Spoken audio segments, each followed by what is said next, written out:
মানুষকে কবরে দিয়ে আসার পর তার দেহ কিভাবে মাটিতে পচে তা জানা যাক। প্রথম কিছু ঘন্টা রক্ত চলাচল বন্ধ হয়ে শরীর ঠান্ডা হয়, পরে পেশি শক্ত হয়ে যায়। কয়েক ঘন্টা পর রক্ত নিচের দিকে জমে ত্বকে গাঢ় দাগ পড়ে। 1-2 দিন পর অন্ত্রের ব্যাকটেরিয়া দেহে গ্যাস তৈরি করে, পেট ফুলে উঠে দুর্গন্ধ হয়।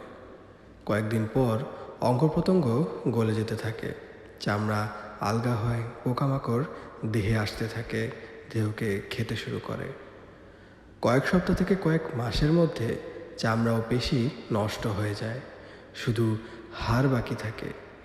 গরম ও আর্দ্র পরিবেশে দেহ দ্রুত পচে, ঠান্ডা বা শুকনো পরিবেশে ধীরে ধীরে পচতে থাকে। এই প্রক্রিয়াটি প্রকৃতিতে ভারসাম্য ধরে রাখতে সাহায্য করে। সব কিছু আবার মাটিতে মিশে যায়।